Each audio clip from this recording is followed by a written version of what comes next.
Janasena party అధ్యక్షులు శ్రీ పవన్ కళ్యాణ్ గారికి, అలాగే పిఏసి చైర్మన్ నాదెళ్ల మనోహర్ గారికి, నాకు ప్రతి అంశంలోనూ వెన్నుదన్నుగా ఉంటూ నన్ను ఇక్కడి వరకు మీలో నుంచి మీ అందరి ప్రతినిధిగా నన్ను తీసుకొచ్చి ఇక్కడ పెట్టిన హరిప్రసాద్ సార్ గారికి, నాగబాబు సార్ గారికి, అలాగే ప్రకాశం జిల్లా అధ్యక్షులు షేక్ రియాజ్ గారికి మరియు మిగతా పెద్దలందరికీ పేరు పేరున హృదయపూర్వక కృతజ్ఞతలు తెలియజేసుకుంటూ ఉన్నాను. ఈ స్టేజ్ మీద ఈరోజు తమ కుటుంబ సభ్యులను కోల్పోయి, సర్వం కోల్పోయి, తమకి సరైన అడుగుజాడలు అవకాశము ఏమీ దొరక్క ఎవరైనా వస్తారని ఎదురు చూస్తూ ఇప్పటికీ విషన్న వదనాలతో ఈ స్టేజ్ మీద కూర్చున్న ప్రతి ఒక్కళ్ళకి జనసేన పార్టీ తరపున మీ అందరికీ మా హృదయపూర్వక సానుభూతి తెలియజేసుకుంటూ ఉన్నానమ్మా. మీకోసం వచ్చాడు ఒక దేవుడు, ఆయనే పవన్ కళ్యాణ్ గారు. ఇన్నేళ్లుగా ప్రభుత్వాలు ఏళ్ల తరబడి పార్టీలు మారాయి తప్ప ప్రభుత్వ విధానం మారలా, కులాలు మారాయి తప్ప కుటుంబాల్లో అభివృద్ధి మారలా. ఏ కుటుంబాలైతే పదవిని ఏలుతున్నాయో వాళ్ళ బినామీలు పెద్దలయ్యారే తప్ప పేదవాడు ఎక్కడా పెద్దవాడు అవల. ఇన్నేళ్లుగా మీరు ఒకసారి ఆంధ్ర రాష్ట్ర రాజకీయ చరిత్ర తీసుకుంటే ఏ వ్యక్తి యొక్క పరిపాలన సమయంలో అయితే రాష్ట్ర వ్యాప్తంగా అత్యధికంగా రైతులు ఆత్మహత్యలు చేసుకున్నారో ఇవాళ అతని పుట్టిన రోజునే రైతు దినోత్సవంగా జరుపుతున్నారు మన రాష్ట్రంలో. అంతకన్నా దౌర్భాగ్యం ఇంకోటి ఉందా?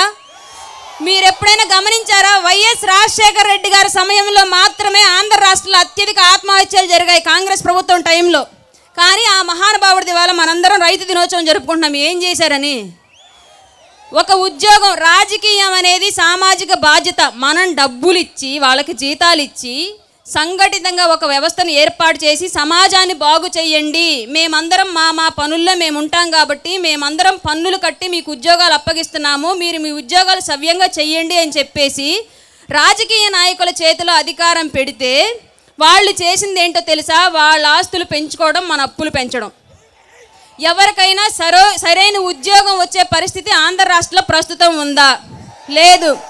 మరి ఎంతోమంది వాళ్ళ ఉద్యోగాన్ని వాళ్ళు సవ్యంగా నెరవేరుస్తూ ఉంటే రాజకీయ నాయకులకు మాత్రమే ఎందుకు మనం విగ్రహాలు పెడుతున్నాం? వాళ్ళు ఉద్యోగులే కదా, మనందరం వాళ్ళకు ఒక అవకాశం, ఉద్యోగాన్ని అప్పచెప్పి వాళ్ళ కుటుంబాలని బాగు చేసడానికి మనం ఒక అవకాశం కల్పించాం.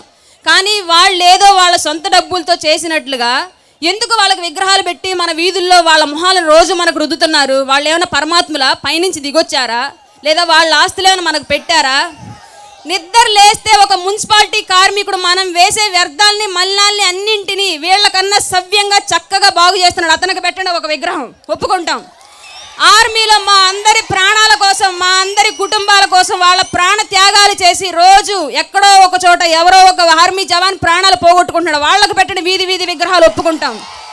వీళ్ళు ఏం చేశారని వీళ్ళ విగ్రహాలు మనకి అంటే, వీళ్ళు ఒక కుల వ్యవస్థను ఏర్పాటు చేసుకొని వీళ్ళ కుటుంబాలని వ్యాపారవేత్తలుగా, రాజకీయంగా అన్ని విధాలుగా ఎదిగి ఒక ఊర్లో ఒక బలమైన సామాజిక వర్గంగా వీళ్ళే ఎదిగి వీళ్ళు మహానాయకులు అని చెప్తే మనంతా ఒప్పుకోవాలా? ఒప్పుకుంటే వీళ్ళందరి జీవితాలు ఇక్కడ ఎందుకున్నాయి? వాళ్ళ పవన్ కళ్యాణ్ గారు వచ్చి ఆదుకునేంత వరకు వీళ్ళ వైపు చూసిన వాళ్ళు ఎవరు లేరు. ఎందుకు చూడలేదు? మరి మీరంత మహానాయకులు అయి ఉంటే. రైతుల కోసం, ప్రత్యేకించి కౌలు రైతుల కోసం ఇప్పటి వరకు ఆలోచించిన నాయకుడే లేడు. వాళ్ళ బాధలోంచి పుట్టిన ఒకే ఒక్క విప్లవ జ్యోతి పవన్ కళ్యాణ్ గారు. ఆయన ఆదుకునేంత వరకు ఇవాల్టి వరకు ఈ వ్యవస్థని వీళ్ళొకళ్ళు ఉన్నారని బయటకు తీసిన వాళ్ళే లేరు. ఇది ఇప్పుడు కాదు, టీడీపీ టైం నుంచి జరుగుతూనే ఉంది, కానీ ఎవరు పట్టించుకోలే. ఇవాళ ఒక వ్యక్తి వచ్చి నేను ఆదుకుంటాను, వాళ్ళని పట్టించుకోండి అని మాట్లాడితే వాళ్ళంతా రైతులే కాదు, అబద్ధం, దొంగ నాటకాలు ఆడుతున్నారు అంటాడా ఈ గజ దొంగ ముఖ్యమంత్రి? వచ్చి ఛాలెంజ్ చేస్తున్న ముఖ్యమంత్రి గారు, జన సైనికులందరం ఇదిగోండి స్టేజ్ మీకోసం ఎదురు చూస్తోంది.